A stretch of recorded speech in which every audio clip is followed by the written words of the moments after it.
என்ன விஷயமா இன்னைக்கு வந்து டைரக்டர் சந்திச்சிருக்கீங்க? டைரக்டரை சந்தித்தது வந்து வருகிற வியாழக்கிழமை அமைச்சர் வந்து முத்தரப்பு கூட்டம் கூட்டிருக்காங்க. லாரி உரிமையாளர் சங்கம், குவாரி உரிமையாளர்கள் மற்றும் க்ரஷர் உரிமையாளர் கூப்பிட்ருக்காங்க.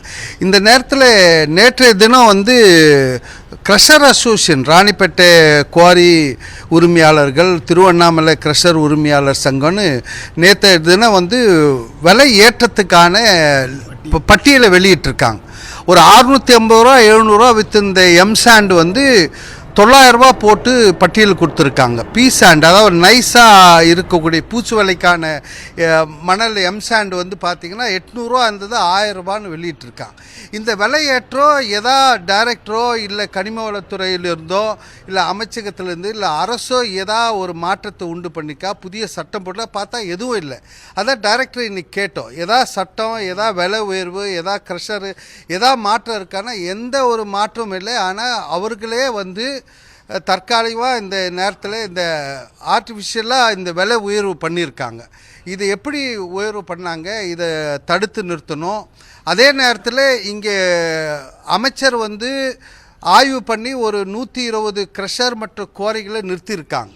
இதனால் தானாக ஏற்கனவே நிறைய குவாரிகள் வந்து அனுமதி இல்லாத இயக்குது, அவர்களும் தானாக நிறுத்த ஆரம்பிச்சிருக்காங்க. இதனால் இந்த விலை உயர்வை உயர்த்திருக்காங்க. ஆகவே இந்த விலை உயர்வுக்கும் லாரி உரிமையாளருக்கு எந்த சம்பந்தம் இல்லை. ஏன்னா இப்போ டீசல் விலை உயர்வுனால உயர்த்திருக்குதான் சொல்கிறேன். டீசல் விலை உயர்வுனா லாரி உரிமையாளர் சங்கம் அறிவிச்சிருக்கணும்.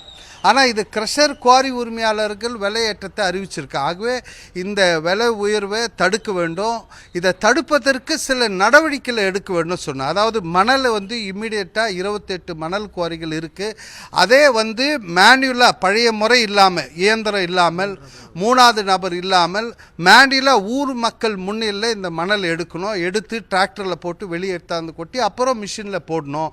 அப்படி பண்ணும்போது நீர் ஆதாரம் பாதிக்கப்படாது, விவசாயி பாதிக்கப்பட மாட்டான், சுற்றுச்சூழல் பாதிப்பில் குறிப்பாக எந்த அரசியல் கட்சி தலைவர்கள் இதை குறை சொல்ல மாட்டாங்க. ஏன்னா ஊர் மக்கள் முன்னிலையில் மணல் எடுப்போம், இதனால் அரசுக்கு வருவாய் வரும், இந்த தட்டுப்பாடு நீக்கப்படும். அதே மாதிரி டேமில் மண் எடுக்க சொல்லி கடந்த அரசு 2024 உத்தரவு போட்டிருக்காங்க, எடுக்க சொல்லி. ஏன் அதை நடைமுறைப்படுத்துங்க. டேமில் இது வரைக்கும் தூர்வாரப்படல.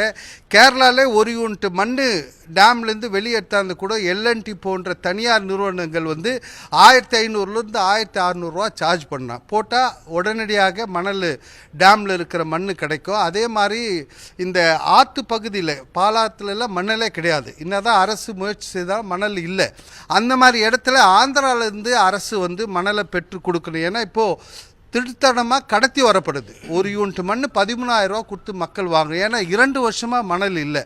ஆகவே அதை முறைப்படுத்தணும். அதே நேரத்தில் போர்ட் இருக்கக்கூடிய பகுதியில் மலேசியா மண்ணே சில தனியார்கிட்ட கொடுத்து எடுத்தாந்து இறக்குமதி பண்ணால் விலை குறையும், இந்த எம்சாண்ட் தட்டுப்பாடை நீக்க முடியும். இதுக்கெல்லாம் மேலே இன்றைக்கி டைரக்டர்கிட்ட சொன்னது என்னென்னா, கேரளாக்கோ கர்நாடகாவுக்கு போகிற எம்சாண்டை நிறுத்த வேண்டும். அடியோடு நிறுத்தினா தான் இந்த விலை உயர்வை சரி செய்ய முடியும், இந்த மாதிரி கட்டுப்படுத்த முடியும் சொல்லியிருக்கோம். அதில் பசுமை வரின்னு ஏதோ வசூல் பண்ணி அனுப்புகிறதா சொல்கிறீங்க. அந்த பசுமை வரி எந்த தளத்தில் வசூலிக்கப்படுது, பர்மிட் போடும்போதா, இது மாதிரி சில கேள்வியெல்லாம் கேட்டிருக்கோம். இதுக்கெல்லாம் பதில் வியாழக்கிழமை அமைச்சர் தெரிவிப்பாங்க. மணல் முத்தரப்பு கூட்டத்தில் சில விளக்கங்கள் கிடைக்கும்னு இன்றைக்கி பதில் கொடுத்துருக்காங்க.